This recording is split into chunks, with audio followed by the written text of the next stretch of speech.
నమస్తే, నేను మీ జర్నలిస్ట్ పృథ్వీరాజ్. ఈరోజు దినపత్రికల్లో వార్తలు చూద్దాం. ముందుగా ఆంధ్రప్రభలో వచ్చిన వార్తలు చూద్దాం. కేసీఆర్ది ఫ్యామిలీ జస్టిస్, కాంగ్రెస్ది సోషల్ జస్టిస్. మీ పదవులన్నీ కుటుంబానికే, మా పాలనలో అన్ని వర్గాలకు సముచిత న్యాయం. రక్తం అమ్ముకున్న రాక్షసులు, శాసనసభకు కేసీఆర్ రావాలి, సలహాలు ఇవ్వాలి. పరకాల సభలో సీఎం రేవంత్ రెడ్డి అన్న మాటలు.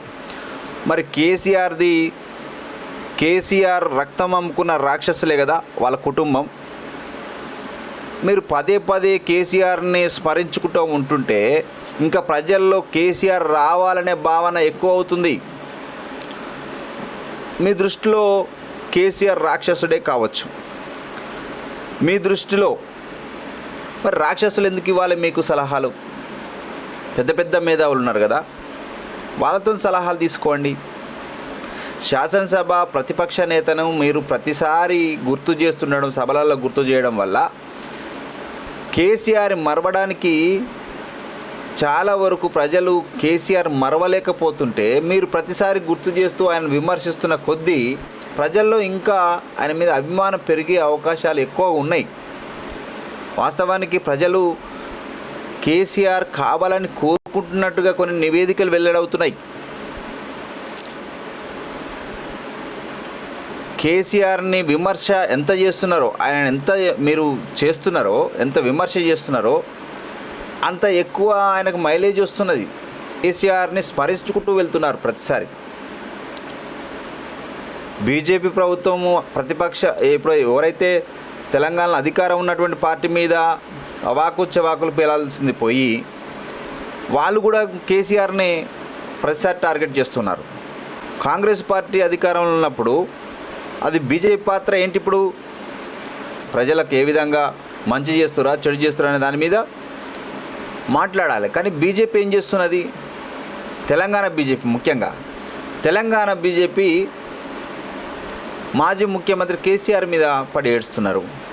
అది ఎంతవరకు కరెక్టు? ఇటు అధికారం శాసిస్తున్నటువంటి కాంగ్రెస్ పార్టీ ముఖ్యమంత్రి రేవంత్ రెడ్డి గారు ఇదే విధంగా విమర్శిస్తున్నారు.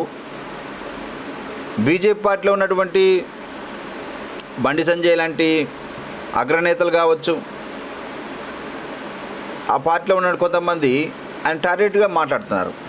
ముఖ్యంగా కేసీఆర్ గారికే ఇది మైలేజ్ పెరుగుతున్నది.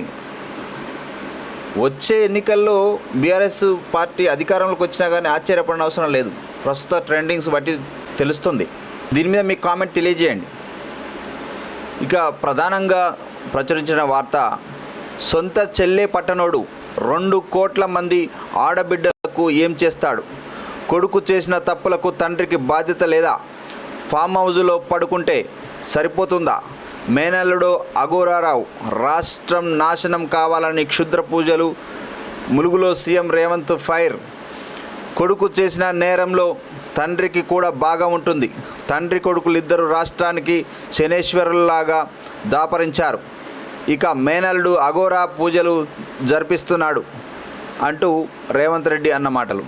రక్త సంబంధం లేకున్నా మంత్రి సీతక్క నాకు సొంత సోదరే, ఆస్తిలో వాటా ఇవ్వాల్సి వస్తుందని రక్తం పంచుకు పుట్టిన సోదరిని బయటికి పంపారు. ఇదొక రాజకీయం. ఇప్పుడు వాళ్ళ కుటుంబ తగాదాలు ఏమన్నా ఉంటే వాళ్ళు చూసుకుంటారు, మీకేం అవసరం? ముఖ్యమంత్రిగా మీరు ప్రజాపాలన చేయాల్సింది పోయి ఇప్పుడు అన్నా చెల్లెల మధ్య ఏదో రాజకీయాలు పులుముతూ వాళ్ళని విమర్శించడము, మరి ఇది ఎంతవరకు కరెక్టో మరి నాకైతే అర్థం అవ్వట్లేదు. ఇక మరో వార్త, నిరుద్యోగులకు నేనున్న 1000 మంది కేసీఆర్లు ఏకమై వచ్చినా నన్నేం చేయలేరు. వారి మాయలో పడొద్దు, జీవితాలు నాశనం చేసుకోవద్దు, ఉద్యోగాలు కల్పిస్తాం, యువతను ఆదుకుంటాం. గత పాలనలో రాష్ట్రం బోల్తపడింది, దానిని సరిదిద్దడం మా బాధ్యతగా భావిస్తున్నాం. బీఆర్ఎస్ పాలనలో అభివృద్ధి, మా పాలనలో అభివృద్ధిపై చర్చించేందుకు సిద్ధం. సీఎం టూర్కు కొండా సురేఖ డుమ్మా. అయిపోయి రేవంత్ పాలనలో ముఖ్యమంత్రి రేవంత్ రెడ్డి గారు వస్తున్నా కూడా మంత్రి కొండా సురేఖ గారు రాకపోవడం అనేది ఇక్కడ ఆలోచించదగ్గ విషయం. ఇక ఫ్యూచర్లో లివింగ్ సిటీలు ఆకర్షణీయంగా తీర్చిదిద్దేందుకు సన్నాహాలు, నివాస యోగ్య కాలనీల నిర్మాణం, మౌలిక వసతుల కల్పన, బహుళజాతి కంపెనీలకు నచ్చేలా దేశం మెచ్చేలా అభివృద్ధి, పెట్టుబడుల ఆకర్షణకు మరో కొత్త వ్యూహం, క్రెడాయ్ నివేదిక ఆధారంగా ప్రత్యేక కాలనీలు ప్రకటించే అవకాశం, రూట్ మ్యాప్ సిద్ధం చేసిన అధికారులు. ముఖ్యమంత్రి రేవంత్ రెడ్డి గారి సారథ్యంలో ఈ మహానగరాన్ని నిర్మించడానికి సన్నాహాలు చేస్తున్నారు. ఇదొక మంచి పరిణామం. ఇక టీఎంసీలో ఆత్మహత్య కలకలం, రాజకీయ ప్రకంపనలు సృష్టిస్తున్న ఆశిష్ బెనర్జీ మృతి, పార్టీ కార్యాలయంలోనే ఉరి వేసుకొని ఆత్మహత్య, 25 ఏళ్ల పాటు వరుసగా గెలుపు, ఒక్క ఓటమితో తారుమారు, అధికారం మారిన తర్వాతనే టీఎంసీలో గందరగోళం, ఎన్నో అవమానాలకు తావిస్తున్న ఆశిష్ మరణం. ఇది పశ్చిమ బెంగాల్లోని మమతా బెనర్జీ గారు అధికారం కోల్పోయిన తర్వాత ఆశిష్ బెనర్జీ మృతి ఇప్పుడు తీవ్ర చర్చనీయంగా మారింది రాజకీయంగా. పశ్చిమ బెంగాల్లో జరిగినటువంటి ఘటన. ఆయన వరుసగా 25 ఏళ్ల పాటు ఎమ్మెల్యేగా కొనసాగారు. అనుకోకుండా మరి ఏం జరిగిందో, బ్యాక్గ్రౌండ్లో ఏం జరిగిందో ఏమో కానీ ఆ పార్టీ కార్యాలయంలోనే ఆత్మహత్య చేసుకోవడం జరిగింది ఆశిష్ బెనర్జీ. ఇంకా ఈ వార్త ఇలా ఉంటే, ఉద్యమం వేరు బాధ్యత వేరు, జనం వెంటే మనం, ప్రజల్లోకి వెళ్ళండి, నేతలుగా ఎదగండి, నాయకులుగా తయారయ్యేందుకు అందరికీ ఇదే ఛాన్స్. ఉద్యమం, అధికారం, ప్రతిపక్షం అన్నీ ఒకటి కాదు. ప్రెస్ మీట్లు, మీడియా చర్చలకి పరిమితం కావద్దు. ప్రభుత్వ హామీల వైఫల్యం క్షేత్రస్థాయిలో పోరాడాలి. ఎవరిపై ఆధారపడద్దు, సొంత బలం పెంచుకోవాలి. సరైన సమయంలో నేనొస్తా, అధైర్యపడకండి. బయటకు రావాలని కోరిన నేతలతో కేసీఆర్. ఫస్ట్ మీరు బయటికి రండి సార్. కేసీఆర్ ప్రజలతోటి 10 సంవత్సరాల పాలనలో కేసీఆర్ ప్రజలకు దూరంగా ఉన్నాడు. అధికారం కోల్పోయినా కూడా ఫామ్ హౌస్కే పరిమితం అయ్యిండు అనే ఒక అపనింద ఉంది సార్ మీ మీద. కాబట్టి మీరు ప్రజల్లోకి రావాలి. మీ నాయకుల్ని బయటికి వెళ్ళండి. మీరు ప్రజలతో పాటు మమేకంగా అండి అని మీరు చెప్తున్నారు, కానీ మీకు చెప్పేటోడు లేడు. ఫస్ట్ మీకు చెప్పేటోడు ఉంటే మీరు ఈ పాటికి బయటకు వెళ్ళేటోళ్ళు. మీరు వెళ్ళండి, నేను తర్వాత వస్తా, సరైన సమయంలో వస్తా అనే మాటల కంటే మీరు కూడా ప్రజల్లోకి వెళ్ళండి. ఇక మరో వార్త చూసినట్టయితే, వందే మాతరాన్ని అవమానించారు, గీతాన్ని ఆపమని మీరు ఖర్గేని కోరారు. సోనియాజీ, ప్రజలు మిమ్మల్ని చూస్తున్నారు, ప్రజలకు క్షమాపణ చెప్పండి. కేంద్ర హోంమంత్రి అమిత్ షా డిమాండ్. హసీనాను అప్పగించండి అంటూ మరొక వార్త. అప్పుడే మేము భారత్కు వస్తాం, అనుకూల వాతావరణం సృష్టించండి. బంగ్లాదేశ్ విదేశీ వ్యవహారాల మంత్రిత్వ శాఖ ప్రతినిధి షాహిదుల్ కరీం మెలికా. ఇదే మెలికా, హసీనా ఎవరు అనేది 9వ పేజీలో ఉన్నది. ఇక మరో వార్త. ఇక కొలువుల పండుగ, సీఎం రేవంత్ ప్రకటనతో నియామక బోర్డుల్లో కదలిక, పలు శాఖల్లో ఖాళీల గుర్తింపు, ఆర్థిక శాఖ ఆమోదం తర్వాత వరుస నోటిఫికేషన్లు అంటూ ఈ వార్త. ప్రస్తుతం మోదీ నుంచి రాష్ట్రాల్లో ఉన్నటువంటి ముఖ్య నేతల దాకా జంజీ మీద భయం ఎక్కువైపోయింది. ఇప్పుడు ఏం చేయాలి? యువతకు కావాల్సిన కొలువులు వేయాలి. వాళ్ళు పుస్తకాల కాడ కూర్చుంటారు. ఇప్పుడు ఈ ఉద్యమాలు ఆగిపోతాయి. కొలువుల పేరు మీద మళ్ళీ మోసం జరిగితే మాత్రం ఇక వాళ్ళు ఆగరు. కాబట్టి ఇప్పటికైనా నోటిఫికేషన్లు, వాటి ప్రక్రియ పారదర్శకంగా జరగాలని కోరుకుందాం. ఇక సురక్షితంగా ధాన్యం నిల్వ, సైల్ టెర్మినల్స్ నిర్మాణానికి సన్నాహాలు, 23 జిల్లాల్లో 82 కేంద్రాలు, 4,450 కోట్లతో నిర్మాణానికి ప్రతిపాదనలు అంటూ మరొక వార్త. ఇక డీజిల్ స్థానంలో ఈవీ ఆటోలు ప్రభుత్వ ప్రోత్సాహకంతో మార్చేందుకు అవకాశం. క్యూర్ ప్రాంతంలో 18,766 ఆటోలకు ప్రయోజనం. రెట్రో ఫిట్మెంట్, కొత్త ఎలక్ట్రిక్ ఆటో కోసం ఆర్థిక సాయం పథకానికి 200 కోట్ల కేటాయింపు. కాలుష్య రహిత హైదరాబాద్ దిశగా అడుగులు. ఆంధ్రప్రభలో వచ్చినటువంటి వార్తలు. ఇక పోతే ప్రభాత వెలుగులో వచ్చినటువంటి వార్తలు చూద్దాం. శ్రావణం ఎఫెక్ట్, చికెన్ రేట్లు డౌన్, 10 రోజుల్లోనే కిలోకు 60 నుంచి 80 తగ్గుదల, 300 రూపాయల నుంచి 220 నుంచి 240కి మధ్యలో స్కిన్లెస్ చికెన్.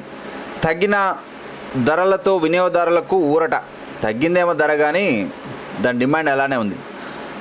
పాన్ మసాలా హీరోలకు నోటీసులు. విమల్ను ప్రచారం చేసినందుకు షారుఖ్ ఖాన్, అజయ్ దేవగన్, టైగర్ ష్రాఫ్లకు మహారాష్ట్ర FDA నోటీసులు. నిషేధిత పాన్ మసాలా బ్రాండ్ ప్రమోషన్పై వివరణ ఇవ్వాలని ఆదేశం. 15 రోజుల్లోగా స్పందించకపోతే చర్యలు తీసుకుంటామని హెచ్చరిక. సోషల్ మీడియా అకౌంట్ల నుంచి యాడ్ పోస్టులు తొలగించాలని సూచన. ఇక వాస్తవానికి పాన్ మసాలా తినండి అనే విధంగా దాంట్లో ఏదో ఉంది, మజా ఉంది, మత్తుంది అనే విధంగా ఈ పాన్ మసాలాల గురించి బాగా యాడ్ వస్తుంటుంది. వాస్తవానికి ఏంటంటే ఈ ఉత్తర భారతదేశంలో ఎక్కువగా పాన్ మసాలా నవ్వులుతుంటారు. దక్షిణ భారతదేశంలో అంత కొద్ది తక్కువ, కానీ ఉత్తర భారతదేశం మొత్తం ఎక్కువగా ఈ పాన్ నవ్వులుతుంటారు. అది వాళ్ళకి అలవాటు. ఇలాంటి పాన్ మసాలాలకు యాడ్ ఇచ్చేటువంటి ఈ స్టార్ హీరోలు వీళ్ళకు నోటీసులు ఇచ్చే బదులు అవి ఎక్కడ తయారవుతున్నాయో ఆ కంపెనీలు సీజ్ చేస్తే అయిపోతుంది కదా. ఈ నోటీసులు, ఈ ఐ డ్రామా ఇదంతా ఏంది అంటే నోటీసులు ఇచ్చి ఆ తర్వాత ఆ కంపెనీలని మళ్ళీ ఆ తర్వాత కొనసాగించాలనా, లేకపోతే ఇది తుది ముట్టించాలంటే, లేదంటే వీటిని బ్యాన్ చేయాలంటే ఈ కంపెనీలను బ్యాన్ చేయాల్సిన అవసరం ఉంది. భారతదేశంలో ఏ మూలనున్నా కూడా పోయి వెతుక్కొని దాని మొత్తాన్ని సమూలంగా నిర్మూలించవచ్చు కదా. ఇదంతా ప్రభుత్వాలు ఆడుతున్నటువంటి నాటకం లాగానే అనిపిస్తుంది కొన్ని సందర్భాలలో. గతంలో అక్షయ్ కుమార్ క్షమాపణలు. 2022లో ఇదే విమల్ ఇలాచీ యాడ్లో కనిపించినందుకు నటుడు అక్షయ్ కుమార్ అభిమానుల నుంచి తీవ్ర వ్యతిరేకత ఎదుర్కొన్నారు. దీంతో ఆయన బహిరంగ క్షమాపణలు చెబుతూ ఆ బ్రాండ్ ప్రమోషన్ల నుంచి వైదొలిగారు. ప్రకటన ద్వారా వచ్చిన పారితోషికాన్ని మంచి ఆశయం కోసం విరాళంగా ఇచ్చినట్లు ప్రకటించారు. భవిష్యత్తులో ఇలాంటి ప్రకటనల ఎంపికలో అత్యంత జాగ్రత్తగా ఉంటానని అప్పట్లో ఆయన పేర్కొన్నారు. మరి ఆయన రియలైజ్ అయ్యారు. మరి వీళ్ళకేమైంది అంటే ఆయన రియలైజ్ అయ్యింది కానీ వీళ్ళు రియలైజ్ కాలేదంటే అర్థమైంది వీళ్ళు కావాలని చేస్తారు. కాబట్టి మరి దమ్ముంటే ఈ కేంద్ర ప్రభుత్వాలు, ఈ రాష్ట్ర ప్రభుత్వాలు వీళ్ళ మీద చర్యలు తీసుకోవాలి కదా. మహారాష్ట్రలో బీజేపీ ఉంది, కేంద్రంలో బీజేపీ ఉంది. దేవేంద్ర ఫడ్నవీస్ గారు ముఖ్యమంత్రి. మరి ఆయన ఒక నోటీసులే పంపిస్తాడా, లేకపోతే వీళ్ళ మీద చర్యలు తీసుకుంటారా? కఠిన చర్యలు తీసుకోవాలి. మరి నోటీసులు ఇచ్చి ఆ తర్వాత కాలయాపన చేసి ఇది ఒక రాజకీయ రంగు పులుముకొని లాస్ట్కి వచ్చేసరికి మళ్ళీ మార్కెట్లోకి ఈ విమల్ ఇలాచీ పాన్ మసాలా ఇవన్నీ మళ్ళీ వస్తూనే ఉంటాయి. కానీ ఇలాంటి జరగకూడదని మనం కోరుకుందాం. దిమాకీ బనో బేవకూఫ్ నహీ. ప్రధాని మోదీ ఉపయోగించిన దిమాకీ నక్సల్స్ వ్యాఖ్యలకు కౌంటర్గా దిమాకీ బనో బేవకూఫ్ నహీ, సవాల్ కరో గులామీ నహీ అని ప్రకాష్ రాజ్ ట్వీట్ చేశారు. మూర్ఖులుగా లేదా అంధభక్తులుగా కాకుండా ఆలోచించి బుద్ధిమంతులుగా ఉండండి. బానిసత్వంలో ఉండకుండా ధైర్యంగా నిలదీయండి, ప్రశ్నించండి అని ప్రజలకు పిలుపునిచ్చారు. అసలు 15th ఆగస్టుకి స్వాతంత్ర దినోత్సవ వేడుకల్లో ప్రధాని మోదీ ఒక కొత్త పదాన్ని తీసుకొచ్చారు. నక్సల్స్ని అంతమొందించాము, కానీ దిమాగీ నక్సల్స్ ఎవరు? వాళ్ళు బీజేపీ ప్రభుత్వాన్ని ప్రశ్నించే వాళ్ళు దిమాగీ నక్సల్సా, లేక మతోన్మాదుల్ని క్వశ్చన్ చేస్తే వాళ్ళు దిమాకీ నక్సల్సా? ఎవరు దిమాకీ నక్సల్స్? దీనికి కొత్తగా తాత్పర్యం చెప్పాల్సిన అవసరము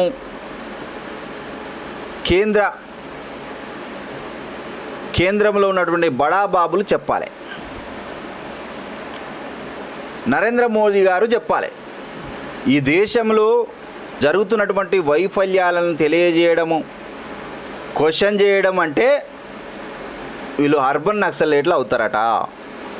అంటే క్వశ్చన్ చేసేటంతా ఇప్పుడు బీజేపీ ప్రభుత్వాన్ని క్వశ్చన్ చేసేటువంటి కేంద్ర వైఫల్యాలను, రాష్ట్రాల్లో ఉన్నటువంటి వైఫల్యాలను ఎండగట్టే విధంగా ఎవరైతే మాట్లాడతారో వాళ్ళు అర్బన్ నక్సలైట్లు అనే విధంగా చిత్రీకరణ జరుగుతుంది. ప్రజలు గమనిస్తున్నారు. ప్రశ్నించే తత్వం ఉన్నన్ని రోజులు నక్సలిజం బతికి ఉంటుంది. అది ఏ రూపంలో అయినా ఉంటుంది. అది నేను చెప్పేది కాదు, చాలా వరకు ఈ అభిప్రాయం ప్రజల్లో ఉంది.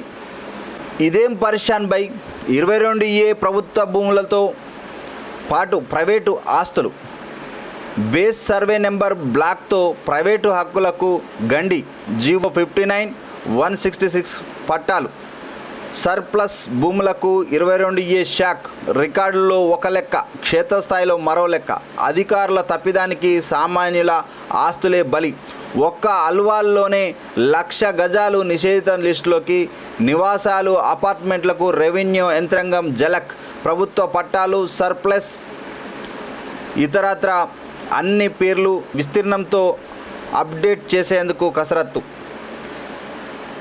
ఇక మరో వార్త, కేసీఆర్ ది ఫ్యామిలీ జస్టిస్, నాది సోషల్ జస్టిస్. కేసీఆర్ సీఎం అయితే ఆయన ఇంటోళ్ళు బంధువులకే పదవులు. కాంగ్రెస్ అధికారంలో ఉంటే ఎస్టీ, ఎస్సీ, బీసీ మైనారిటీలకు లాభం. సీఎం రేవంత్ రెడ్డి. కాంగ్రెస్ పాలనలో ప్రజలకు ఎంతవరకు న్యాయం జరుగుతుంది, బీఆర్ఎస్ అధికారంలో ఉన్నప్పుడు ఎంతవరకు న్యాయం జరిగింది అని చూస్తే దొందే. నిజం చెప్పాలంటే ప్రజలకు ఒరిగింది ఏం లేదు. ఇంకా 2 సంవత్సరాలు పాలన ఉన్నట్టుంది కాంగ్రెస్ పాలన. ఏమైనా ప్రజలకు ఏమైనా ఉద్ధరిస్తారా లేదా సీఎం రేవంత్ రెడ్డి గారు అనేది చూడాలి. 10 ఏళ్ళు ఉద్యోగాలు ఇవ్వలే, ఇప్పుడు నిరుద్యోగులను రెచ్చగొట్టాలని చూస్తున్నారు. మీరు వచ్చి 3 సంవత్సరాలు అవుతుందిగా, ఎన్ని ఉద్యోగాలు వేసారు? ఆయన అంటే 10 ఏళ్ళు ఉద్యోగాలు ఇవ్వకుండా ఉండడేమో. 3 సంవత్సరాలు అవుతుందిగా మీరు వచ్చి, ఇప్పటి వరకు ఎన్ని ఉద్యోగాలు ఇచ్చిర్రు? సరే ఇప్పుడు వేస్తున్నామని చెప్తుర్రు. మరి ఈ 2 సంవత్సరాల మీరు కరెక్ట్గా మీరు ఆ పాలన కొనసాగించి వీళ్ళకు ఉద్యోగాలు ఇస్తే ఏమైనా బతికి బట్టగడతారు, లేకపోతే మీ పరిస్థితి కూడా గంతే అవుతుంది. బీఆర్ఎస్ లీడర్ల మాయమాటలు విని మోసపోవద్దు. విడతల వారీగా నియామకాలు చేపడతాం, ప్రతి ఖాళీని భర్తీ చేస్తాం, వచ్చే నెల అసెంబ్లీ పెట్టిస్తా, కేసీఆర్ను తీసుకురావాలని సవాల్. వాళ్ళు చుక్క రక్తం ఇయ్యలే, కార్యకర్తల రక్తం అమ్ముకున్నారు. హరీష్ రావు, అగ్గిపెట్టెరావు, అఘోరారావు అంటూ ఫైర్. హన్మకొండ జిల్లా పరకాల బహిరంగ సభలో సీఎం. హన్మకొండ దాకా వచ్చారు సీఎం రేవంత్ రెడ్డి గారు. మంత్రి కొండ సురేఖ గైర్ హాజరైంది. ఎందుకు అయింది? అన్ని వర్గాలకు మీరు లాభం చేసిన వాళ్ళే కదా, మరి మీ మంత్రి గారు ఎందుకు రాలేదు, ఈ సభకు ఎందుకు రాలేదని అడుగుతున్నా. అంటే అక్కడ ఏదో మీ మధ్య సమన్వయం లోపించిందని అర్థం. ఆ జిల్లా మంత్రి, వరంగల్ జిల్లా ఉమ్మడి జిల్లాకు సంబంధించినటువంటి మంత్రి రాకపోవడం ఏంటి? ప్రజలారా ఒకసారి మీ ఉద్దేశము, మీ కామెంట్ రూపంలో తెలియజేయండి. ఇక మరో వార్త, 10 ఏళ్ళు మీరేం చేసిండ్రు? కేటీఆర్కు బండి సంజయ్ కౌంటర్. నేను అదే చెప్తున్నా. ఇప్పుడు ప్రతిపక్ష హోదాలో ఉన్నది బీఆర్ఎస్ పార్టీ, బీజేపీ పార్టీకి ప్రతిపక్షం ఏది? కాంగ్రెస్ పార్టీ అధికారంలో ఉన్నది రాష్ట్రంలో. ఈ తెలంగాణ బీజేపీ పార్టీ కాంగ్రెస్ మీద విమర్శలు చేయాలి కానీ ఇంకా కేటీఆర్ మీద, కేసీఆర్ మీద పడి ఏడ్చడం ఏందో అర్థమవుతలేదు. మంచి స్కూళ్ళు, కాలేజీలు ఎందుకు పెట్టలేదు? అధికారం పోయాక గుర్తొచ్చిందా? శ్రీలంకతో పోల్చి అవమానిస్తారా అని ఫైర్ అవుతున్నాడు ఎవరు? బండి సంజయ్ గారు. వాళ్ళ మధ్య ఏం విభేదాలు ఉన్నాయేమో తెలియదు కానీ మొత్తం మీద అయితే రాజకీయ విభేదాల్లాగా కనిపిస్తలేవు, వ్యక్తిగత విభేదాల్లాగా కనిపిస్తాయి. కల్తీ కట్టడికి టీజీ సేఫ్.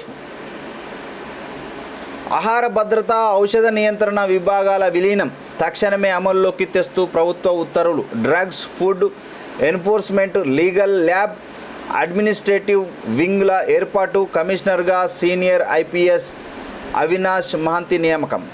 నేడు సనత్ నగర్ టిమ్స్ ప్రారంభం. సీఎం రేవంత్ రెడ్డి చేతుల మీదుగా ఓపెనింగ్.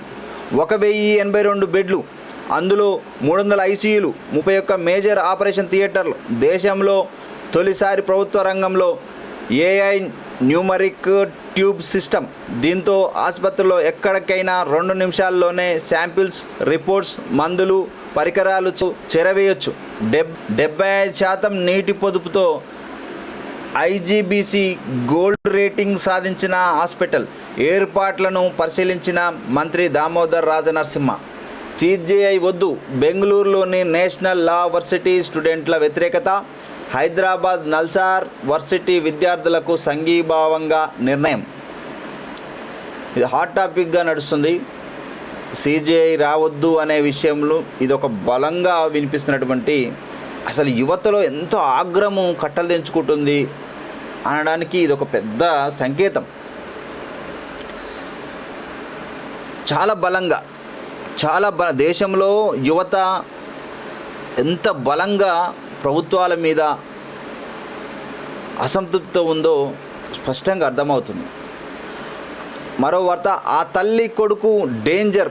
క్రైమ్ వీడియోలు చూసి ఇద్దరి హత్య, మరో 4గురిని చంపేందుకు స్కెచ్. హత్యలు చేసేందుకు కొడుకును ట్రైన్ చేసిన తల్లి అరెస్ట్ చేసిన సిద్దిపేట జిల్లా పోలీసులు. ఇవి ప్రధానంగా దినపత్రికల్లో వచ్చినటువంటి వార్తలు. నమస్తే.